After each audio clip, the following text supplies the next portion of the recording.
I'm glad the word stumbling is in the title, because this is not exactly an organized trip. It's very much a stumbling kind of, sometimes literally stumbling in the dark of the jungle. Right.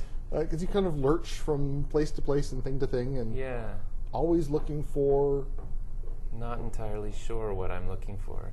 I think that's an aspect of the story that makes it, for me, exciting, because when you open a book, you kind of assume there's a narrative arc there, and even if it's rather faint, you keep reading it. It's an act of faith that you keep going, and you think something's going to happen, and that is the exact same sensibility I had when I was traveling, and it paid off. I think it paid off for me personally, and then in terms of being able to find a book in my adventures there, it also paid off.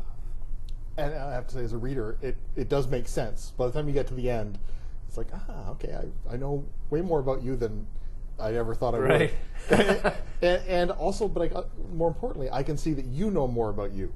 Yeah. Which I think it turns out to be the point. I think that's a big point. It's a young book. It's about a young writer and all of his obsessions and over dramatizations of things going on in his life. But it's a young country. Suriname's a young country. It's also stumbling through figuring itself out in the globalized world. It's stumbling doesn't just apply to me, it applies to the country itself and the people there. Someone says at one point, the old world is dead, the new world is dead. Suriname is the new world. Right, Tell me about that. Well, I mean, you really get the feeling there that it hasn't really birthed itself yet, this country. It's still searching for beyond its sort of horrific history, it's searching for its unifying stories. And this person who said, Suriname is the new world, this is a guy who organizes electronic rave parties in the middle of the jungle for 48 hours for a bunch of tourists every year. He sees Suriname as the next Ibiza.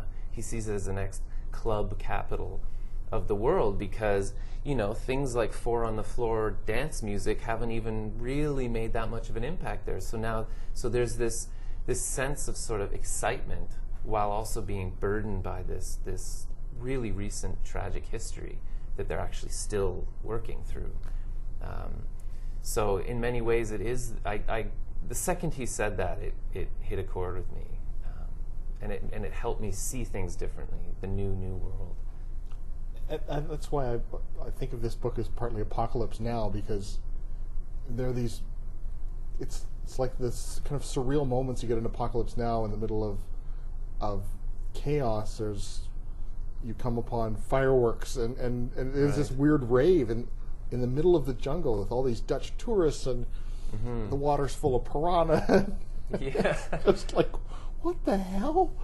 Yeah, it's when I was trying to tell people about this country, before I'd gone back, I would just say it's a surreal place.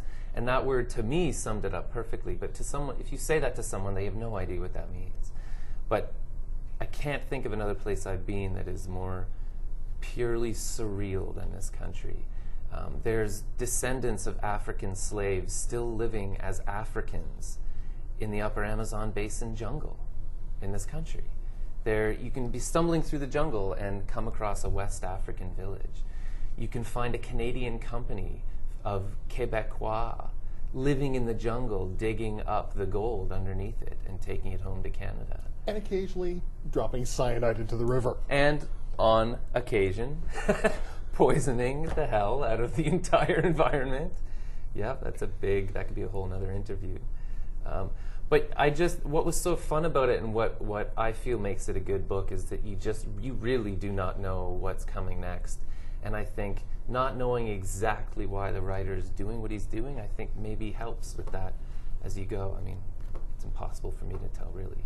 I'm not really a typical reader because I wrote it. But No, but that's it. I mean, it's like, what the hell's he going to do next? And it's the characters that you befriended along the way, like the royal family. Yeah. and then this, ex-bodyguard for the... Yeah, Bodhi. He used to be the bodyguard for the dictator who's now on trial. Listen, when I came home with these adventures in my journals, the first thing that happened, basically the biggest news that happened as I was flying home was James Frey. And he was getting busted for lying in his memoir. And I was coming home with these stories of having been adopted by the Saramaccan royal family in the middle of the jungle, and meeting this ex-bodyguard who's telling me that he'll, you know, as long as I get him a sequence of numbers that he can sell for whatever crime, he'll tell me what actually happened during the December murders, the keystone trauma of the country. I mean, I was worried people were going to say, you're lying. But I'm not. It is a country where you can sneak into a party at the presidential palace and meet the president. And while waiting to meet the president, someone will try to sell you a chapbook of poetry. It's totally bizarre and amazing. Well done. Thanks. I'm very impressed. Good Great. job, sir. Thank you. The book is The Riverbones, Stumbling After Eden in the Jungles of Suriname. I've been speaking with the author, Andrew Westoll, and The Riverbones, published by Emblem. That's an imprint of McClelland and Stewart.